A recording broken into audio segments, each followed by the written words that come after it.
नमस्कार, कोल्हापुरीज किचनमध्ये तुमचं खूप खूप स्वागत। तर आज आपण बनवणार आहोत एकदम रेस्टॉरंट स्टाईल पनीर चिली। त्यापूर्वी जर तुम्ही चॅनलवर नवीन असाल आणि आणखी चॅनलला सबस्क्राइब केलं नसेल तर लगेच जाऊन चॅनलला सबस्क्राइब करा आणि अशीच नवनवीन रेसिपीज बघण्यासाठी बेल आयकॉनवर क्लिक करायला विसरू नका। चला तर मग आपण स्टार्ट करूया आजची रेसिपी बनवण्यासाठी। या ठिकाणी मी 250 ग्रॅम म्हणजे पावशेर पनीर घेतला आहे आणि त्याचे छोटे छोटे पीस करून घेतलेत, तुम्ही पाहू शकता। या प्रकारे आपल्याला पनीर कट करून घ्यायचे। त्यानंतर त्याच्यावरती चवीनुसार मीठ टाकलंय आणि थोडीशी मिरची पावडर टाकली आहे। त्यानंतर आपल्याला 1.5 चमचा कॉर्नफ्लॉवर टाकायचा आहे आणि 1.5 चमचा मैदा टाकायचा आहे आणि हे व्यवस्थित असं टॉस करून घ्यायचं आहे, तुम्ही पाहू शकता। आपण प्युरीमध्ये देखील पातळ प्युरी करून देखील पनीर हे तळू शकतो, बट ते खूपच जाड लेयर येतो, त्यामुळे अशा प्रकारे आपल्याला टॉस करून घ्यायचं आहे। थोडंसं पाणी टाकून परत एकदा आपल्याला टॉस करून घ्यायचं आहे, जेणेकरून आपला मैदा आणि कॉर्नफ्लॉवर व्यवस्थितपणे याला चिटकून राहील। आता आपल्याला हे 5 मिनिटासाठी साइडला ठेवायचं आहे। त्यानंतर मी कढाई घेतली आहे, कढाईमध्ये तेल टाकलंय। तेल व्यवस्थित गरम झाल्यानंतरच आपल्याला त्याच्यामध्ये पनीर टाकायचं आहे। जर तेल व्यवस्थित तापलं नाही तर पनीर हे कढाईला चिटकून बसेल, त्यामुळे तेल आपल्याला व्यवस्थित गरम होऊ द्यायचं आहे आणि मगच आपल्याला त्याच्यामध्ये पनीर टाकायचं आहे। तर आपलं तेल हे व्यवस्थित तापलं होतं, त्यामुळे तुम्ही पाहू शकता पनीर अजिबातही कढईला चिटकलं नाहीये। अशा प्रकारे आपल्याला मीडियम टू हाय फ्लेमवर हे पनीर व्यवस्थित असं फ्राय करून घ्यायचं आहे। आता आपलं पनीर हे व्यवस्थित फ्राय झालंय, आपण एका डिशमध्ये काढून घेऊया। हे बघा, मी सर्व पनीर व्यवस्थित असं तळून घेतलंय, एकदम क्रिस्पी झालंय। आता आपण कढाई घेतली आहे आणि कढाईमध्ये जे पनीर तळण्यासाठी तेल यूज केलं होतं तेच 2 ते 3 टेबलस्पून घेतले। तेल व्यवस्थित गरम झालं की त्याच्यामध्ये आपल्याला बारीक चिरून लसूण टाकायचा आहे। 10 ते 12 लसणाच्या पाकळ्या आपल्याला बारीक अशा कट करून घ्यायच्यात।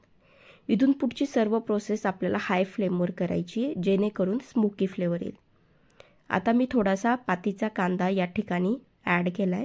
जर पातीचा कांदा नसेल तर तुम्ही आपला साधा कांदाही बारीक करून टाकू शकता।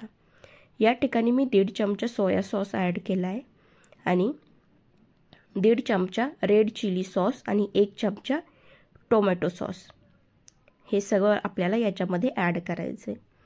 आता सॉसेस आपल्याला व्यवस्थित परतून घ्यायचे। हाय फ्लेमवरतीच आपल्याला सॉस परतून घ्यायचे, जेणेकरून त्याचा फ्लेवर मस्त येईल।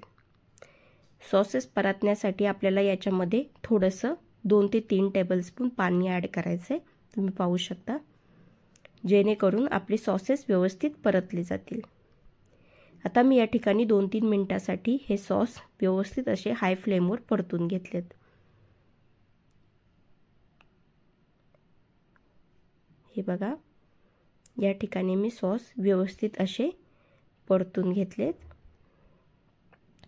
त्यानंतर आपल्याला याच्यामध्ये ॲड करायची 1 शिमला मिरची मी या ठिकाणी मोठ्या स्लाइसमध्ये कट करून घेतली आहे आणि 1 कांदा या ठिकाणी मी मोठ्या स्लाइसमध्ये कट करून घेतलाय। आता आपल्याला हे देखील हाय फ्लेमवरच परतून घ्यायचं आहे, जेणेकरून त्याच्यामध्ये क्रंचीपणा येईल।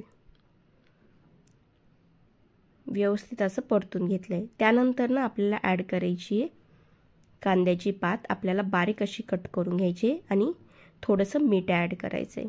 मीठ आपल्याला थोडंच टाकायचं आहे, कारण की सोया सॉसमध्ये ऑलरेडी मीठ असतं आणि 1 ते 2 हिरव्या मिरच्या आपल्याला एकदम बारीक कट करून याच्यामध्ये ॲड करायच्यात।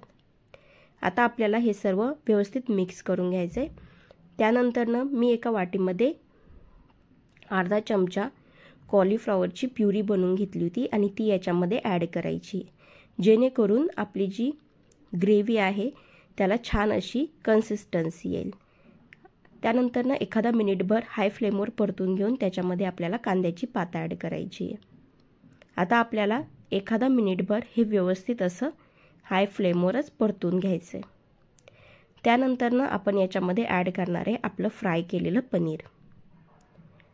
पनीर ॲड केल्यानंतर आपल्याला 2 ते 3 मिनिटासाठी हाय फ्लेमवर हे कंटिन्यू असं मिक्स करत राहायचं आहे, जेणेकरून त्याला खूप छान असा स्मोकी फ्लेवर येईल.